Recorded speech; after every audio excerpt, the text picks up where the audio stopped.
Assalamualaikum warahmatullahi wabarakatuh. Kami dari kelompok 2 yang terdiri dari Ulfi Kusuma dan Restu Anggraini. Di sini kami akan membahas materi ilmu gizi dan kesehatan mengenai komponen diet seimbang, nutrien dan faktor diet. Terdapat pokok bahasan yang akan kami bahas pada materi ini, yaitu yang pertama, lemak yang umumnya terdapat dalam diet. 2. Karakteristik gizi khusus dari asam lemak. 3. Fungsi nutrisi dari fosfolipid dan sterol. 4. Proses pencernaan dan penyerapan lemak. 5. Pengangkutan lemak. Dan yang keenam, proses penyimpanan dan penggunaan lemak. Kemudian yang pertama, lemak yang umumnya terdapat dalam diet. Lipid yang paling utama dalam nutrisi ini ada 3, yaitu yang pertama triacylglycerol atau TAG atau trigliserida, kemudian yang kedua fosfolipid, dan yang ketiga sterol. Untuk yang pertama, triacylglycerol atau TAG juga dikenal sebagai trigliserida yang mengandung 3 asam lemak yang terikat pada satu molekul gliserol, mencakup 95% dari lipid dalam diet. Kemudian yang kedua yaitu fosfolipid. Fosfolipid mengandung kerangka gliserol beserta 2 asam lemak atau nonpolar dan 1 gugus kepala polar dengan residu asam fosfat dan gula atau asam amino. Fosfolipid bersifat amfipatik dan dapat bekerja pada antarmuka atau interface antara lingkungan berair dan lipid. Sifat ini memungkinkan fosfolipid berfungsi sebagai emulgator atau zat pengemulsi. Kemudian yang ketiga, sterol. Sterol mengandung karbon, hidrogen, dan oksigen yang terangkai dalam bentuk cincin dengan rantai samping. Kolesterol merupakan sterol utama dalam jaringan hewan yang sering dikaitkan dengan asam lemak yang membentuk ester kolesterol, sedangkan tumbuhan mengandung fitosterol. Selanjutnya yang kedua yaitu karakteristik gizi khusus dari asam lemak. Asam lemak adalah komponen utama lipid dalam diet. Asam lemak satu dengan lainnya memiliki perbedaan yang menyebabkan keanekaragaman sifat fisik asam lemak dan lipid yang terbentuk, yang berpengaruh pada fungsi metabolik dan dampaknya bagi kesehatan. Jenis asam lemak ini terbagi menjadi 4, yaitu yang pertama, asam lemak jenuh atau saturated fatty acid atau SFA. Kelompok ini mengandung atom hidrogen dalam jumlah maksimal pada setiap karbon dan cenderung berwujud padat pada suhu kamar. Contohnya yaitu lemak susu yang mengandung SFA yang disintesis oleh bakteri rumen, merupakan sumber utama SFA rantai pendek dan sedang yang memiliki 4-10 karbon. Produknya seperti mentega yang kaya akan asam lemak. Kemudian, sebagian besar SFA dalam diet mengandung 14, 16, dan 18 karbon serta didapat dari minyak kelapa sawit atau C16 dan minyak kelapa atau C14, lemak hewani dan lemak terhidrogenasi. SFA rantai panjang hingga sampai 24 karbon yang disintesis dalam membran jaringan otak. Kemudian yang kedua yaitu ada asam lemak tak jenuh tunggal atau monounsaturated fatty acid atau MUFA. MUFA mengandung 1 ikatan rangkap, contoh utamanya yaitu asam oleat yang diperoleh dari minyak zaitun dan rapeseed oil. Dalam ikan berlemak, MUFA mungkin juga terdapat dalam jumlah sedikit. Di India, minyak biji mustard menghasilkan asam erusat 22:1 N9. Kemudian yang ketiga yaitu asam lemak tak jenuh ganda atau polyunsaturated fatty acid atau PUFA. PUFA memiliki titik leleh paling rendah di antara semua jenis asam lemak karena keberadaan ikatan rangkap. PUFA berbentuk cair dalam suhu kamar. Sebagian besar PUFA mengandung 18 hingga 22 karbon yang memiliki 6 ikatan rangkap dan tergolong dalam kelompok N3 dan N6. Tubuh tidak dapat mensintesis senyawa induk PUFA N3 dan N6, maka keduanya disebut asam lemak esensial yang harus diperoleh dari makanan. Dalam tubuh, asam lemak induk dapat diubah menjadi bentuk rantai yang lebih panjang. Proses ini berlangsung melalui serangkaian reaksi desaturasi atau penambahan ikatan rangkap dengan menghilangkan hidrogen dan reaksi elongasi atau penambahan dua atom karbon. Kemudian yang keempat, asam lemak trans atau trans fatty acid atau TFA. Asam lemak tak jenuh dapat memiliki satu atau lebih ikatan rangkap yang tersusun dalam posisi trans, daging dan susu dari hewan memamah biak, serta lemak terhidrogenasi adalah sumber potensial TFA. TFA ini memiliki karakteristik yang mirip dengan SFA karena kemiripan susunan molekulnya. Selanjutnya yang ketiga yaitu fungsi nutrisi dari fosfolipid dan sterol. Fosfolipid dalam tubuh, fosfolipid terdapat dalam semua membran sel yang berperan dalam memperkuat integritas strukturalnya. Di samping itu, fosfolipid juga merupakan sumber asam lemak esensial yang penting untuk produksi eukosanoid lokal. Sumber fosfolipid hewani yang penting adalah hati dan telur, dan sumber nabati yang kaya fosfolipid adalah kedelai dan benih gandum. Kemudian kolesterol. Kolesterol merupakan sterol utama dalam tubuh. Zat ini disintesis dari asetil koenzim A di semua jaringan terutama di hati. Zat ini memiliki peran kunci dalam struktur membran dan transport melalui membran serta dalam sintesis hormon dan asam ampedu. Makanan hewani adalah sumber kolesterol dalam diet, dengan sumber terkaya adalah kuning telur. Selanjutnya yang keempat, proses pencernaan dan penyerapan lemak.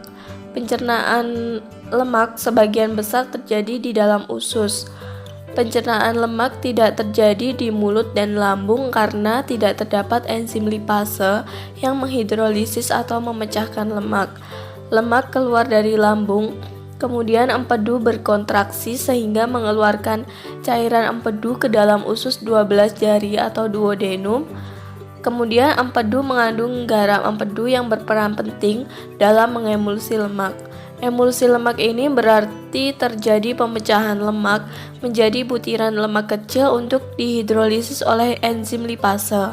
Enzim lipase akan menghidrolisis lemak menjadi asam lemak dan monogliserida. Kemudian, selain itu, kolipase membantu lipase menempel pada misel. Terdapat enzim fosfolipase dari pankreas dan enzim mukosa memecahkan fosfolipid menjadi gliserol, asam lemak, dan lisofosfogliserida. Ester kolesterol atau kolesterol dengan asam lemak melekat dipecah menjadi kolesterol dan asam lemak oleh enzim pankreas yang disebut kolesterol esterase. Hasil akhir dari pencernaan lemak ini yaitu asam lemak, gliserol, monogliserol, digliserida, dan sisa trigliserida. Selanjutnya akan dilanjutkan oleh teman saya. Baik, selanjutnya saya akan menjelaskan tentang ringkasan penyebaran jenis lemak utama dalam diet. Yang pertama yaitu ada jenis lemak SFA rantai pendek. Sumber utama makanan ini yaitu berada pada susu, produk olahan susu, dan mentega. Kemudian yang kedua ada jenis lemak SFA dengan 14-18 karbon.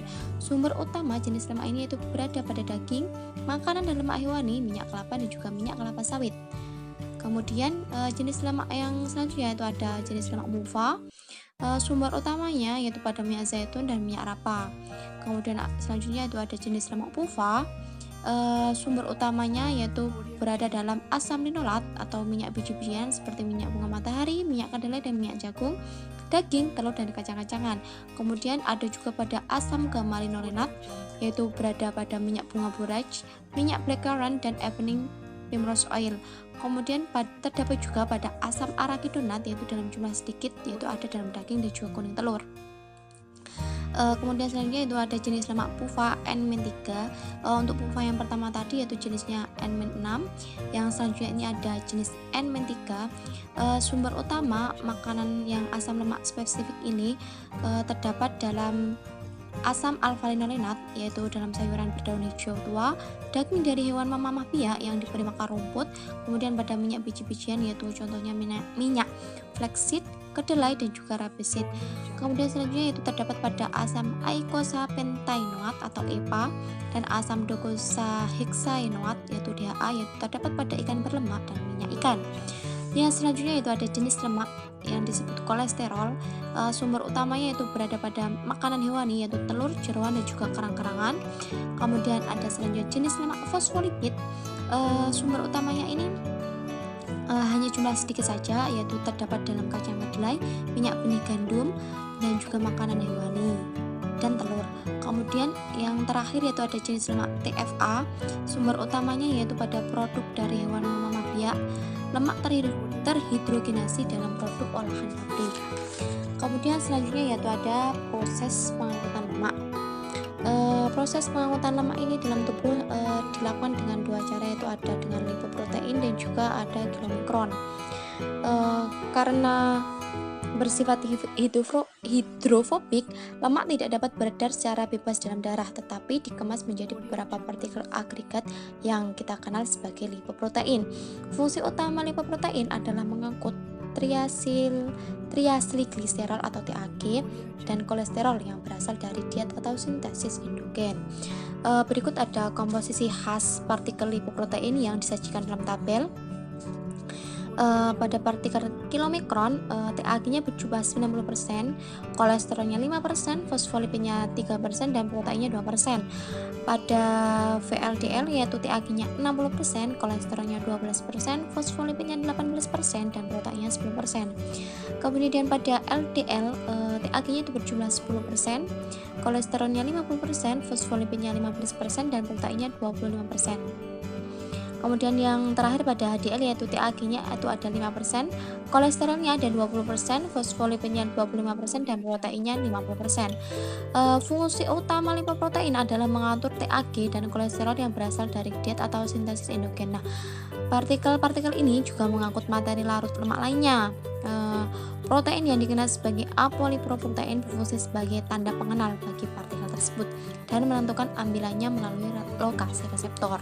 Nah, pengangkutan lemak yang kedua yaitu dalam tubuh dilakukan secara kilomikron. Kilomikron adalah lipoprotein yang terbesar dan teringan serta berfungsi mengangkut TAG eksogen yang diperoleh dari diet. Kilomikron melepas asam lemak ketika beredar ke seluruh tubuh dan sisanya diambil oleh hati. Kebutuhan tubuh pada saat itu baik untuk produksi energi instan di otot ataupun untuk penyimpanan di jaringan adiposa atau jaringan lemak akan menentukan di mana lipoprotein lipase atau LPL paling aktif dan di mana asam lemak dilepaskan. Nah, pada bagian lipoprotein tadi sudah dijelaskan itu ada VLDL, LDL dan juga HDL. Pasti kita perlu tahu apa sih VLDL, LDL dan juga HDL tersebut. Nah, VLDL itu sering kita sebut dengan very low density lipoprotein atau lipoprotein dengan densitas yang sangat rendah.